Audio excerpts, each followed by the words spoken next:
Morning, y'all. Shade Tree Joe here again with another Stories from the Patrol Car.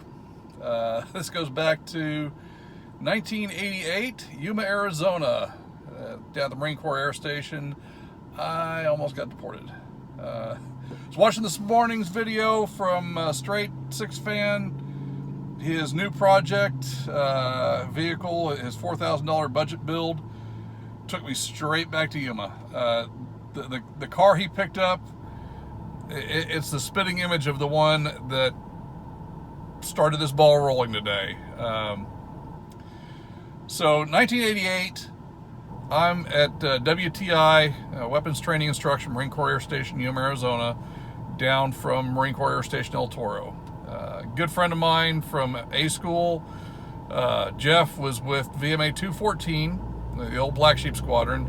He and I had gone to school together. He got stationed at Yuma, I got stationed at El Toro, and now I'm down visiting.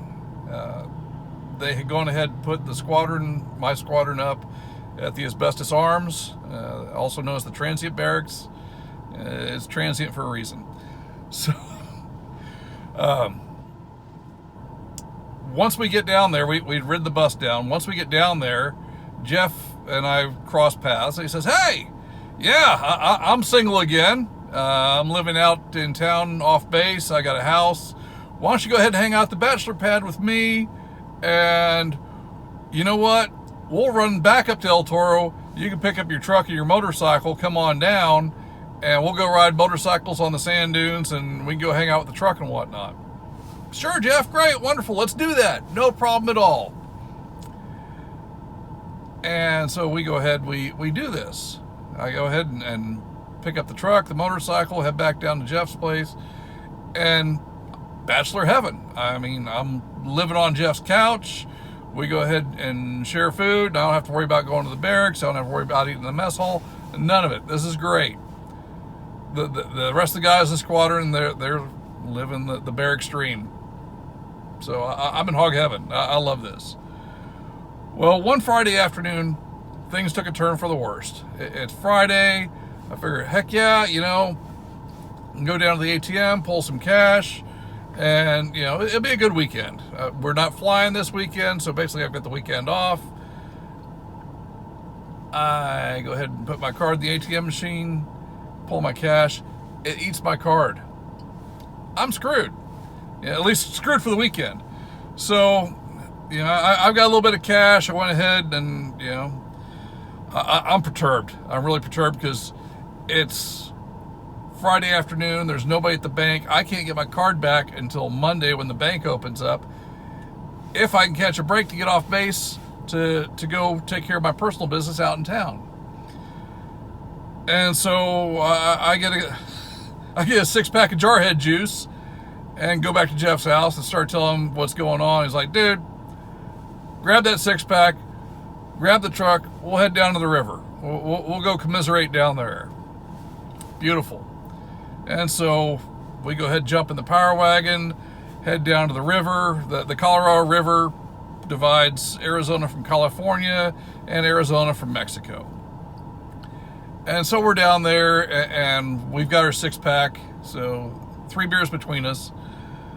And we go ahead and chill. We talk about life in general, so on and so forth. And we're blasting back and forth up and down the Jeep trails down through there. There's trails all around the riverbank that weave back and forth between the mesquite trees and all that. And so eventually, yeah, you know what? Let's go ahead and head back to town. We'll call it a day.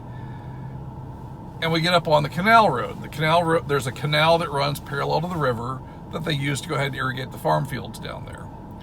As we're driving down the canal road, I'm looking for the next county road or country road that goes ahead and cuts across the farm field to get back to the highway. There's this tan Ford Fairmont parked on the side of the road, and 2 guys sitting in it, no big deal. We drive on past, and I don't think anything more about it. 2 guys sit down here. It's a public place, no big deal. Do what you're going to do. Well, the Fairmont pulls out and it starts following us. And Jeff's paranoia flag goes straight to the top. Oh, hey, dude. By the way, I don't know what's going on, but it's election year down here, and things are getting kind of nutty, and there's been a lot of shootings down here on the border. We probably all need to get out of here. I don't know why they're following us, but we all need to go. Well, damn it, Jeff. Thanks for that. I appreciate that. So I go ahead and I pick up the pace a little bit. Well, the Fairmont goes ahead, it ducks right in behind us, and it picks up the pace. And so, Jeff's like, man, they're following us. We need to get out of here. Hey, those lights up ahead, that's Mexico. You really need to get out of here. Well, shit. Okay. Wonderful. Yeah, I'm 75, 80 miles an hour down this canal bank looking for a turnoff. And finally, we go ahead and we catch a turn across the field. If something's going to go sideways, I want witnesses. I don't care. Get me back to town. I want witnesses when shit goes bad. So we go ahead. I power brake slide around this corner. We shuck back across this field. Not literally across, between the fields, down this little dirt road, and shoot back out on the highway. And it's a little 2-lane highway, and we're just blasting along, head back towards town. And this car's still following us. I don't know what they want. I mean, they'd gone ahead at one point down there. They pull up, they kind of parallel us just a little bit, then drop back behind again. Nobody's flashing lights, nobody's honking horn. There's not making any indication that this is an official vehicle. Screw this. Back to town we go. And so I'm passing cars like a madman. I mean, every chance I got to put distance between me and them, I'm doing it. And the old power wagon just chugging right along, we're just rah, through the gears and going. Well, eventually, this Bronco goes ahead and gets into the mix. And so now the Bronco's between us and the Fairmont that's back like 4 or 5 cars back now. Okay, fine. I'm not worried about the Bronco. Bronco's not in this as far as I know. And we're getting close to town. We're still about maybe 2-3 miles out of town.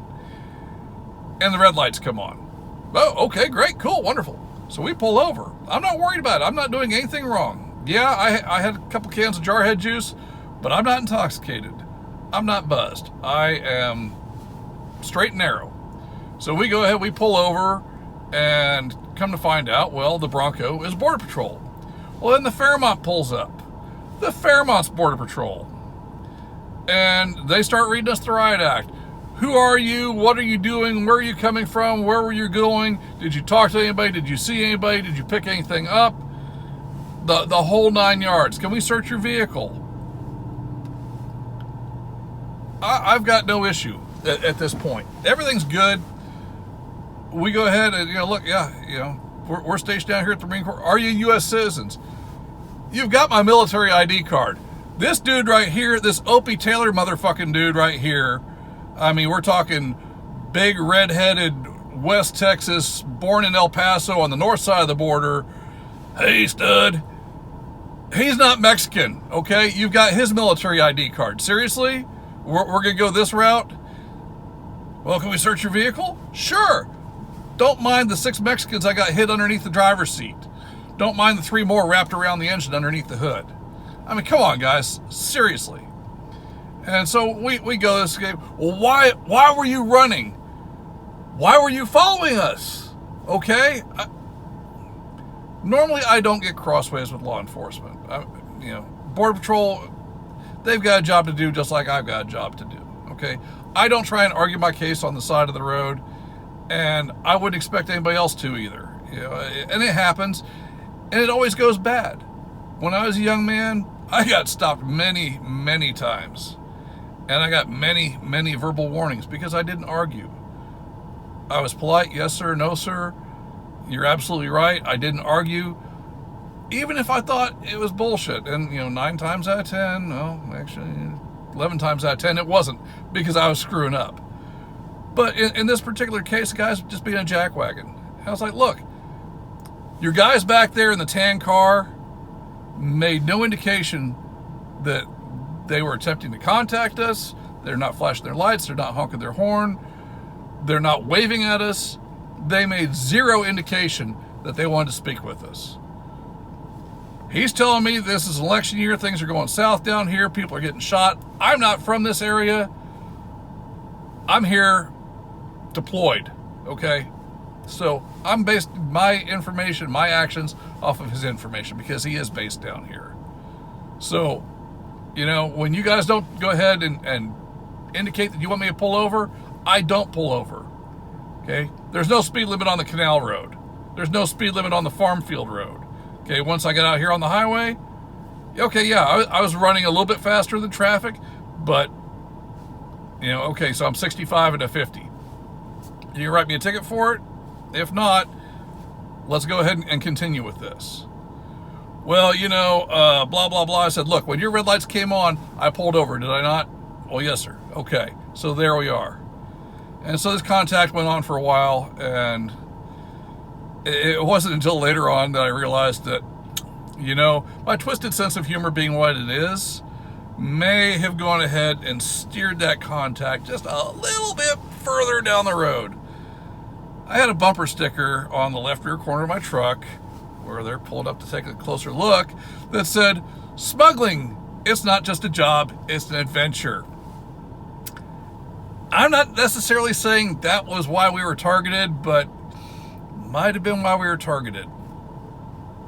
You know, kind of like the dude driving around with the freaking big old pot leaf air freshener hanging off the rearview mirror. Do you think an officer might go ahead and question if there's something else in the car if they happen to stop you for some other reason? It's possible. You know, it is what it is. So anyway, that's my story. That's how things got sideways. We could have got deported, probably not, but you know, stuff happens. Anyway, check out Straight Six Fan, his YouTube page. Good kid. The new project, like I said, I saw that car. It took me straight back to Yuma, Arizona in 1988. I saw that car. I'm having flashbacks. Oh my God, we're getting pulled over. We're getting pulled over. It's the Border Patrol. It's okay. Y'all take care. Have fun. Be safe.